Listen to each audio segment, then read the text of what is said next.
Good morning. Good morning, everyone. My name is Tara Brown. I am the Associate Director at the Western Women's Business Center. We're very happy to be hosting this training today with Ms. Holly Yanker.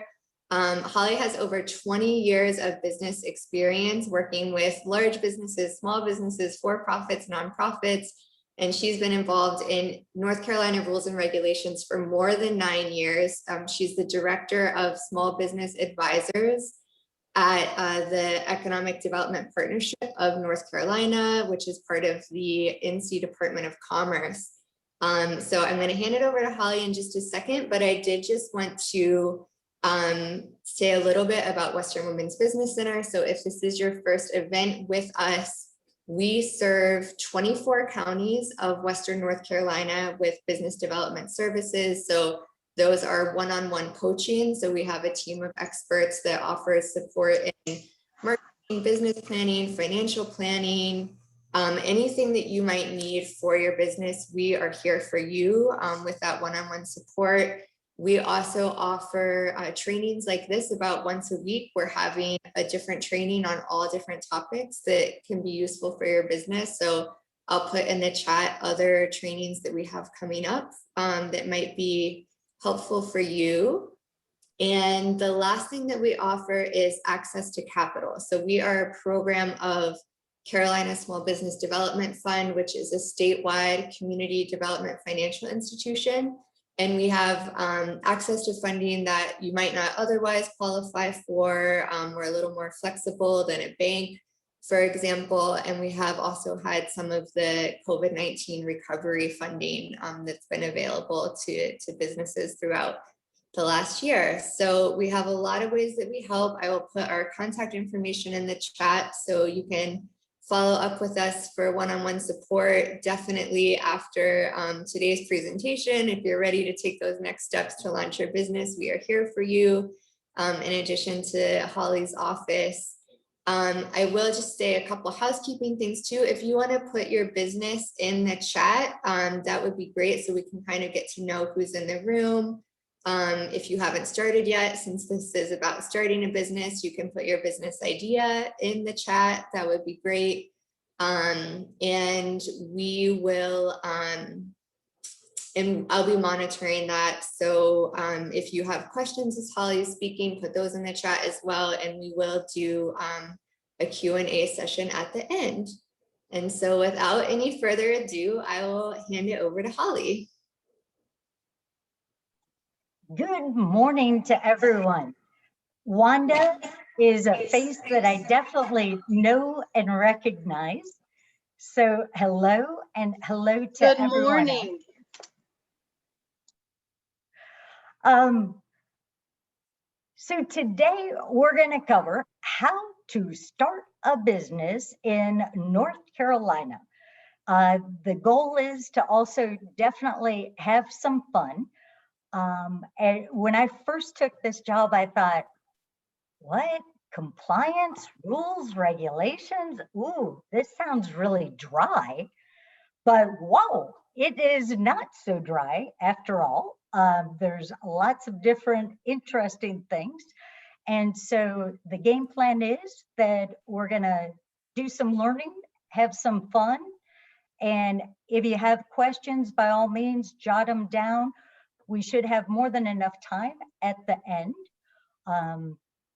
And granted that there are lots and lots of resources to help you. And so we're going to go over and talk about those as well. And with no further ado, and advancing is such a beautiful thing. There we go. So again, in terms of the agenda, that how to simplify things of starting a business in North Carolina. I didn't really know this, but every state has different rules and regulations. And I even have a lot of education. If you looked on my resume, you'd go, whoa, Holly might know something about business. I have an MBA in international management. I have a master's, part of that's in economics. And I didn't know that every state did things totally differently. I knew that different countries did. So anyway, the goal is to simplify things here for you. We'll review some different challenges, opportunities, resources, and go from there. All right, small business advisors. Our team has had many different names over the years. Our group has been around for over 30 years, started in 1987, and our group is based on one general statute, so one North Carolina law. Fortunately, state government said, whoa, this is starting to get a little complicated. Maybe we need some people to help with the rules and regulations. So it's a free 800 number. I have a huge team, that I like to say, if you have a couple milliseconds, I can tell you about the whole team. It's myself and 3 other people. We're small, but we're mighty, and we're very dedicated to helping people get their businesses started. Certainly, it's important that you're compliant, but if you're not successful, that's really not helping anyone. So we are kind of your business cheerleaders. So our name is now Small Business Advisors. That just took place in March. Prior to that, we were Business Link North Carolina. We've been Business Licensing Information Office. So we've had lots of different names. And we've also lived in different locations. So we were once part of North Carolina Secretary of State, then we were part of Department of Commerce, and now we're part of the Economic Development Partnership, which basically is a public-private partnership. We are state funded, but then we also have people that go out and do fundraising. This was all an effort to reduce taxes for North Carolina citizens. So all of these different groups that we'll eventually talk about by the end, that we were all 100% under North Carolina Department of Commerce. Commerce exists to make sure that there's jobs, employment, and a solid economy. And that's good, of course, for everyone. So kind of a quick review. On average, we do about 23,000 client interactions. What does that really mean? Great question.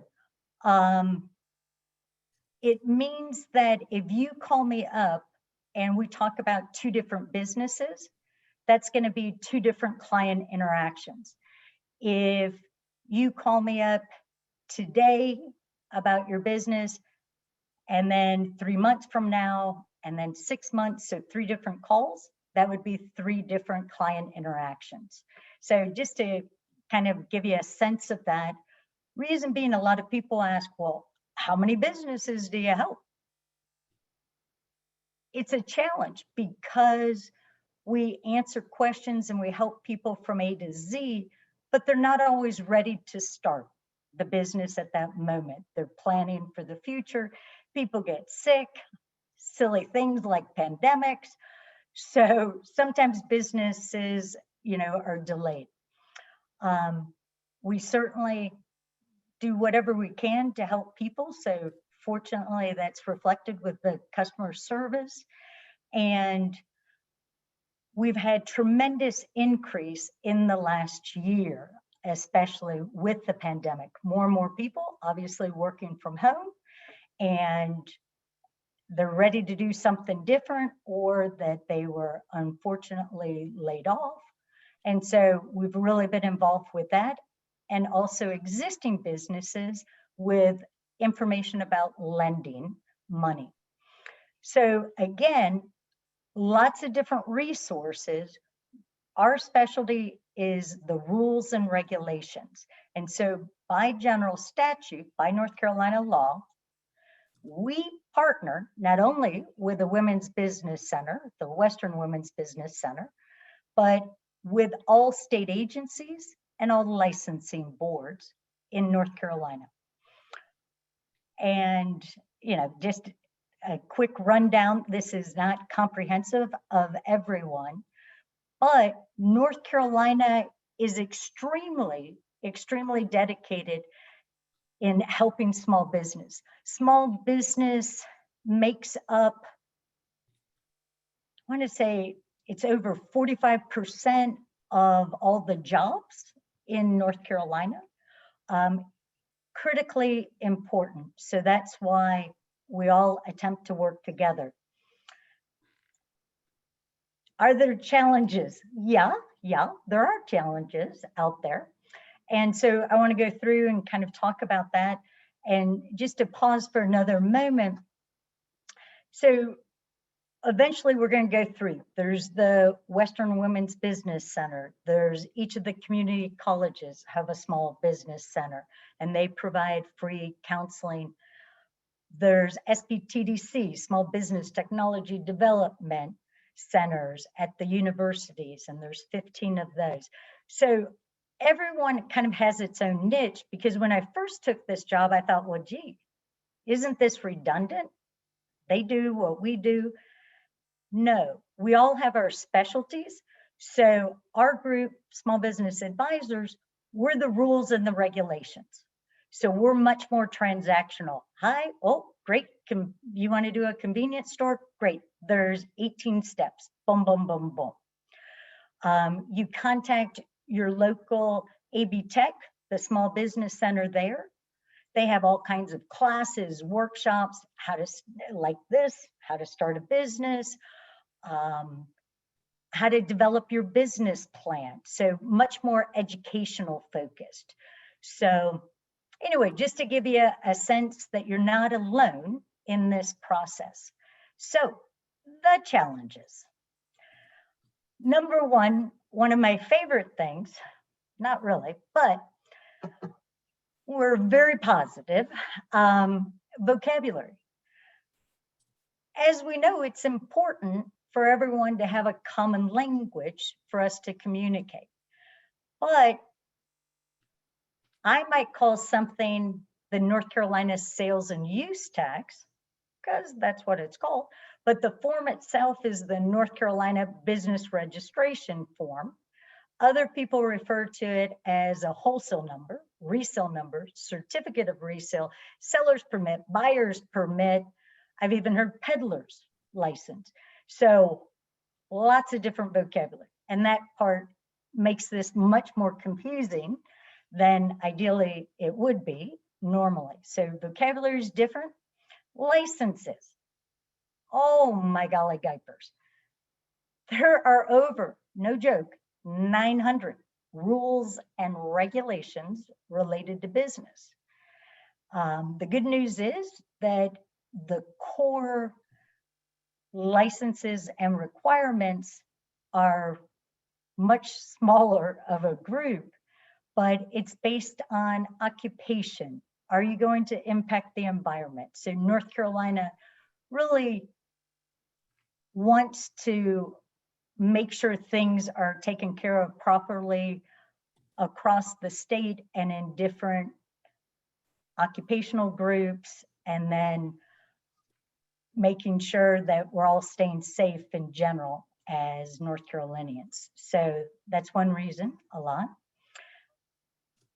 Is there one piece of paper that says business and license? No. But everybody uses that term. They say, hey, do you have a business license? After we go through this presentation, you'll be able to say, oh, I know I'm compliant, or just respond yes. It's kind of like if people don't know what else is needed, they just immediately say, oh, well, do you have a business license? So technically, there is not a piece of paper that says business and license. What they're really trying to get at, are you a legitimate business? Are you registered in the online master business database? We'll talk about that in a moment. Do you have, if you're selling products, do you have a North Carolina sales and use tax ID number? If you're doing this out of your house, out of a professional office building, or you could be doing it out of someone's bathtub in their backyard. But if that bathtub's in Asheville, Asheville gets to let you know what they like or don't like about business and if there's any special regulations. So anyway, that's just an FYI. Also, when I first took this job, I'm like, okay, so the definition of a small business is X. No, small business is relative. The SBA, the Small Business Administration, the federal government, says it's really based on the number of people and the revenue over the course of a year. The rule of thumb per the SBA is 500 or less people. Our group, we help people that are doing this part-time as a side gig. We do help out some big businesses, but 95% are 3 or less people. And so we're talking very small business, but again, all extremely important. All right. So I've mentioned occupational licenses. So if you are an attorney, if you're a dentist, if you're a medical doctor, you kind of feel more comfortable if they actually know what they're supposed to be doing. So that's the occupational part. So there's an exam, and that's one license. And then North Carolina says only for roughly 32 different types of industries that there's also a state privilege license. So for attorneys, it's great. Glad to know that you passed the bar, but in North Carolina, it's going to be a privilege for you to work with North Carolinians. And so there's an extra, you could refer to it as a tax. It is through North Carolina Department of Revenue, but there's a state privilege license. Other licenses and things, like I mentioned, local, environmental, but there's lots of opportunities. So I've mentioned already different websites, different groups. So EDPNC, I'm part of that group. We are a nonprofit and we exist merely to help people start, expand, and even export their products. SBA, I've mentioned them, federal government. NCSBC, that's the network of small business centers at the community colleges. SCORE. SCORE is a free peer one-to-one mentoring and coaching program. SCORE actually stands for Service Corps of Retired Executives. But if you follow any of the rhetoric about baby boomers and Gen Z and whatnot, baby boomers don't want to be associated with the word retired. So they're now just SCORE, but that's what SCORE is. And it's actually a national organization, not just in North Carolina, but across all the states. And NC Bold, and we'll talk about that in a minute. ncbold.com, it is state, business, and federal occupational licenses. And it's a .com versus a .gov because there's many different partners that are part of the creation of this database. And that's something that only went live in the last year. So we'll chat about that a little bit more. All right, let's get into it. How do we start a business? Well, there's 3 things that exist pretty much in any and all businesses. I don't care if you're opening up a convenience store, if you're going to have a construction business, if you're going to make hair bows and sell them on Etsy. All of that, great. So anytime that you use a name that's different than your legal name, that's different than your driver's license, it's a really good idea to register that name. And you basically have 2 options. You could register it with the county, with the county register of deeds, one-time fee, $26, okay? Or you could be an LLC or a corporation, but that's something that you can only do through the North Carolina Secretary of State. LLC or corporation means you're essentially limiting the risk of the business to the business. These are legal structures, okay? So needless to say, limiting the risk also means more money. And it's $125 to start the first year.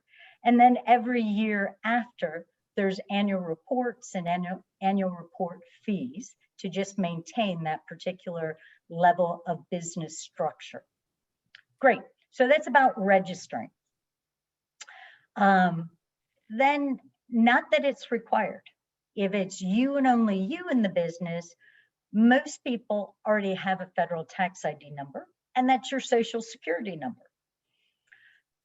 But if you want to open up a business bank account, pretty much almost all banks in North Carolina require that you have a federal tax ID number, also known, again, with the book as an EIN, Employer's Identification Number. And then when the IRS refers to it, it's often FEIN for Federal Employment Identification Number. So it is just another way to be able to pay taxes. In one sense, it's like having a special social security number specific to the business, the federal tax ID number. Free, free, free, free, and free. We're gonna see in a few more slides here that all the forms, we have them on our website on a page called Business Forms. Yeah, it took us a while to come up with that fancy name, Business Forms. And most of the form names are very confusing. So we've put a letter, ABC, next to the form. So for example, if you want to register your name, and I'll just use myself, I want to do Holly's Boutique. Well, granted, my name's Holly, but my parents, even though they were really smart and had tremendous wisdom, they did not call me when I was born Holly's Boutique. So therefore, it's a good idea for me to register that name so that people know that I am connected to this particular business, Holly's Boutique. Again, if I wanted to do that, it would be Form A as an apple on our business forms page, that's $26. Great. If you want to be an LLC, I'd say, great. Here's our link. Go to letter H as in happy, and that's Articles of Organization. So again, we were just talking about the federal tax ID number. It's the letter U as in umbrella. When you click on that from our website, it takes you directly to irs.gov. And again, it's free. There's a lot of scams out there. And so that's why I mentioned it's worthwhile. Not that our forms are the actual agencies. We just try to make it a one-stop shopping place for all these different forms. The last thing is that locally, and we've already talked about that. Even if you work out of your bathtub in the back of somebody's yard in Asheville, Asheville still gets to give their input about any special rules or regulations. Great. Let's go deeper. And hope everyone's doing well so far. All right, we've just talked about those 3 steps, but let's see how does it work in an example. So first thing, I am going to start my business and I'm going to say, yep, I'm going to be a sole proprietor. So letter A is an apple. That's just a quick screenshot of the business forms. I've got my Holly's Boutique. We'll talk about how to check the name. It's unique. Nobody has that. So A as an apple, I filed that with my county register of deeds. Federal tax ID number, yeah. Because I know Holly's Boutique is going to be making some serious do-re-mi. So I'm going to open up a bank account, so I definitely want a federal tax ID number. And I'm going to check, even though I'm working out of my home, I'm going to see, because there's sometimes a home occupation permit. And so it's worthwhile to check that. All right, moving on. So let's get a little bit fancier. And as I mentioned, if it's a retail business. So step 3 is new, okay? I've inserted that because, of course, you need a North Carolina sales and use tax ID number. It's also known as a wholesale number, resale number, seller's permit, buyer's permit, certificate of resale, and pretty much for as many people in the world, there's a different name, it seems like, for this number. As they say that there's no free lunch, so you can buy things wholesale. For example, I go to Costco. There are some adorable solid colored t-shirts. I'm going to buy 10 of them. I'm going to put logos on them, and I'm going to sell them on my Holly's Boutique website. Great. When I check out at Costco, I'm going to say, hey, I'm a business owner. And they'll say some term like, oh, yeah, what's your wholesale number? What's your business license number? Okay, they're going to ask for some kind of number. And just know that it's always going to be the North Carolina Department of Revenue's number for sales and use tax. Okay, it's your account number. So I don't get charged sales tax. Somebody's got to pay sales tax, and it's going to be the end consumer. So I'm going to make sure that I mark up a fee for my additional knowledge and expertise of putting a decal on. And I'm going to make sure that I charge sales and use tax to the end consumer. For example, I'm in Raleigh and I'm selling someone in Asheville my t-shirt. It's being shipped to Asheville. And so I'm going to charge Asheville sales and use tax. So nothing to worry about now, but that's big picture how it all works. So somebody gets to pay sales tax, but it is to avoid any potential concerns of double taxation.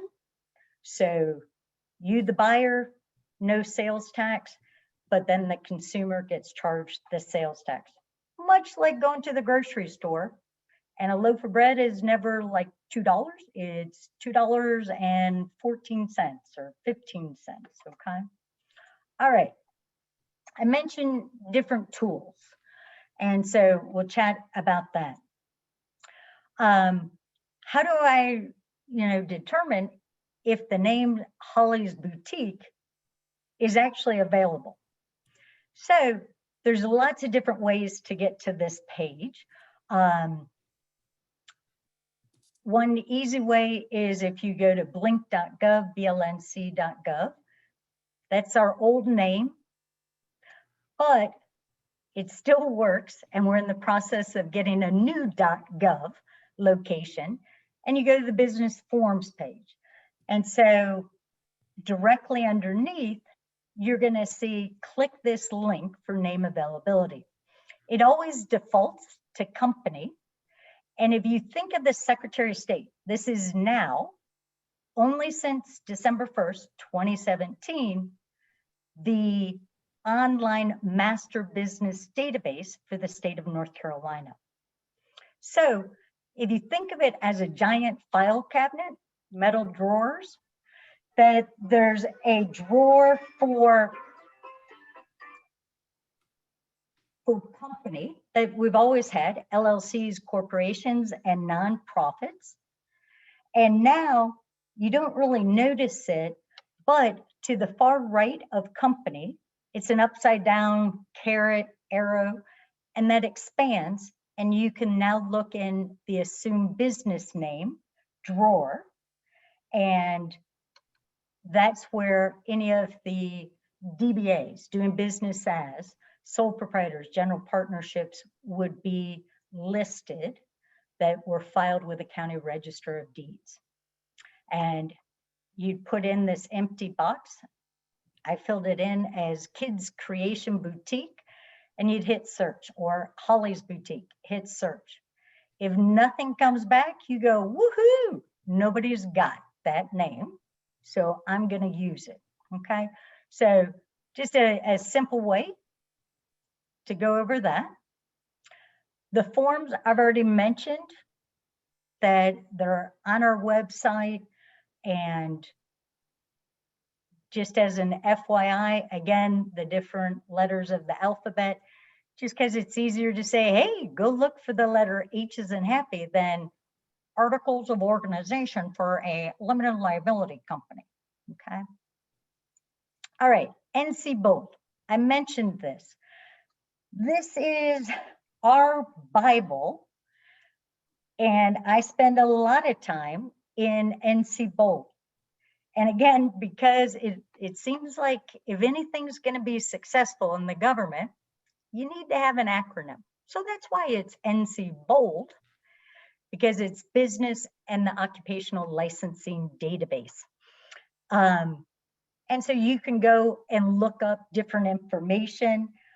Does it have everything? No, because some things are so new that there's not even vocabulary in legislature. So in the North Carolina laws, the general statutes, for example, micro needling, not going to find it because it's a brand new thing that's happening, but definitely there's rules and regulations related to that. And so we give people the different licensing boards that apply. All right. I've mentioned these different resources we've talked about. In terms of the economic development partnership overall, that it's kind of the ecosystem of starting a business. So my team, that we're going to help you get started. The basics. Okay, great. You got to register, federal tax. Oh, you're selling, North Carolina sales and use tax. Maybe you want to sell cupcakes. Great. The days are gone for any of those that are as old as I am, that it used to be on your birthday that you'd make cookies or cupcakes and you'd take them to school to celebrate your birthday. No more. Kids are allergic to 1,000 different things. People in general are allergic to 1,000 different things. While I know that your kitchen is probably super clean, that might not always be the case for all people that are making and giving cupcakes. So in terms of food, there's two different groups that regulate food, and it tends to be the North Carolina Department of Agriculture when you're talking about sweets, cupcakes, bakeries, ice cream, snow cones, even though there's not much to them, that they still get involved. Also from a refrigeration standpoint, to make sure that the ice is going to stay at the correct temperatures and whatnot. So in terms of starting a business, we're going to help you with the basics. Then I have colleagues, the state's divided up, there's 100 counties, and it's divided up into 8 different zones, territories, and it's just referred to as zones. And so we have a person that lives in each one of the 8 areas, and it's their job to work closely with the city and county economic developers. All of this is very much a team sport. No one group can do this in terms of helping with small business. We all need to participate. And so our existing industry and expansion managers, because that's hopefully the case, that they're going to help a business expand, that they're in each of these different zones, and they're staying up on, are there any incentives? Are there anything new or different that's happening? What about training? You know, maybe I have a giant employer that needs to retrain all of their people. Well, the North Carolina Community College system, along with Workforce Development Solutions, basically there are resources galore to help out with that retraining. Because again, we want as many people in North Carolina to be employed, and that again helps us all out. We get more people coming to North Carolina on vacation if they know that there's a lot happening and excitement, besides the fact that we have wonderful mountains that you all know more about than I do, throughout Buncombe and Ashe County. And we have the water, the ocean. So anyway, lots of people want to come and visit and expand. Maybe you're making widgets and you really want to sell your widgets to Dubai, but you really haven't been out of Statesville your entire life. So how do you go about doing that? Well, we have export managers, and the emphasis is on export because that creates more jobs than importing. Yes, importing is important, but that might mean someone in a warehouse works a few more hours. If you're exporting, it means you've got to manufacture more people, more jobs. And so that's why the emphasis is on exporting. So again, it's the evolution of business. All right, this is the team, absolutely. With COVID and we're working remotely, it's definitely difficult to get one picture of all of us, so that I've done the best job I can to create this. But from left to right, Sharon, myself, Jose and I, nosotros hablamos en español. We're very much gringos, but we definitely help lots of Latino people, Spanish speakers, to start their businesses, and then Laurel. And that is everything. And so with that in mind, I am more than happy to answer questions. That gives you a good kind of general background. And if anyone has any questions, if they're super specific, that's fine. I'll make a note and we can talk later on if we need to get into greater details. All right. And I think that my friend Tara is still around. Thank you so much, Holly. This was a lot of information. I'm sure people are processing and thinking about, which parts apply to their business and all of that. Please feel free to unmute yourself. Ms. Ingram, you are unmuted. I'm not sure if you were going to ask a question. If you are, go ahead.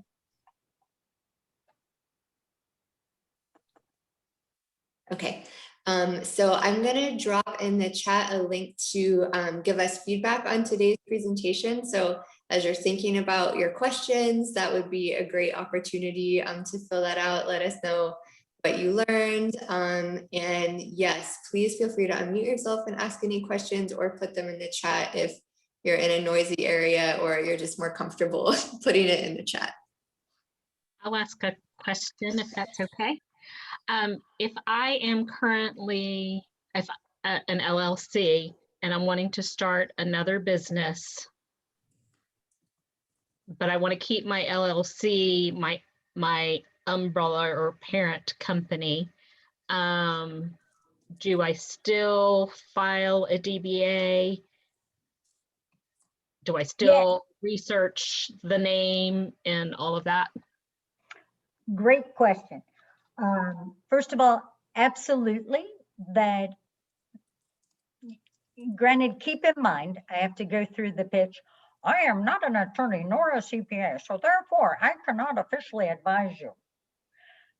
So while I'm not those things, but I can certainly give you education, explain what do they mean by question 3 on a form, those kind of things. So with an LLC, The only reason why, I shouldn't say the only, but one of the big reasons why someone might have multiple LLCs, it's because they're concerned that maybe the different business entities could be sued separately. And so in a sense, they don't want to have all their eggs in one basket. Okay. If your LLC is selling pre-manufactured clothes online and, oh, you want to start selling snow cones in the summer, great. So yes, you could have your LLC, you would still file a DBA, doing business as a different legal name than your LLC. And so on the form, it looks a little bit different, at least since 2017. And so on line 1, you would put other nicknames, business entities. Right now, we're trying to create one master online business database. So translation for you, it means you could put up to 5 different business names separated by a semicolon underneath your LLC. So line 1, the different names. Line 2 is the legal LLC name and include the SOS ID number, which sounds so exciting.